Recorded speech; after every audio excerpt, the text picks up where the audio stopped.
آخر کب تک سہے کوئی؟ ہمارے چند دوست دوران تعلیم ایک فلیٹ میں رہتے تھے۔ دن میں یونیورسٹی جاتے اور شام میں آس پاس کوئی ہوم ٹیوشن وغیرہ کرتے۔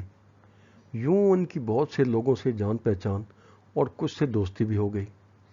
وہ سناتے ہیں کہ سردیوں کی ایک شام ان کے ایک شادی شدہ دوست مٹھائی لے کر فلیٹ پر آئے اور فرمائش کی کہ فوراً کوئی چائے شائے بناؤ یار، پھر مل کر مٹھائی کھاتے ہیں۔ صاحب نے کہا کہ ٹھیک ہے، مٹھائی بھی کھائیں گے اور چائے کا بندوبست بھی کرتے ہیں، مگر بتائیں تو صحیح آخر ماجرا کیا ہے؟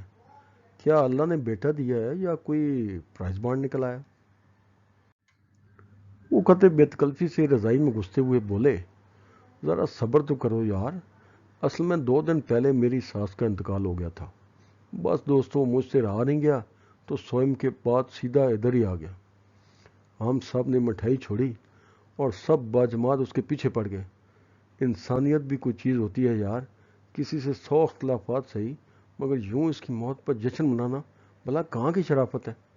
آخر وہ بھابھی کی ماں تھی یار۔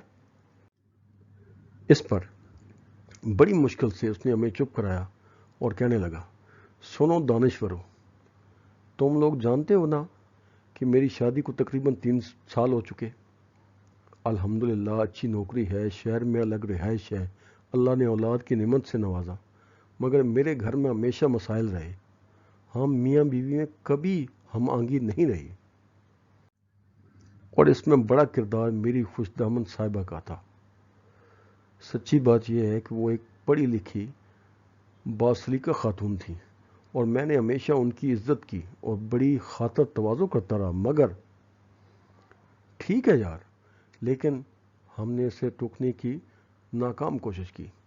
مگر وہ اپنی بات جاری رکھتے ہوئے بولا، یار میں تمہیں کیا بتاؤں، میری بیوی ایک اعلیٰ تعلیم یافتہ سمجھدار لڑکی ہے اور ہم دونوں ایک دوسرے کو بہت پسند کرتے ہیں، مگر وہ اپنی ماں سے بہت زیادہ اٹیچ اور ان کی حد درجہ فرمانبردار تھی۔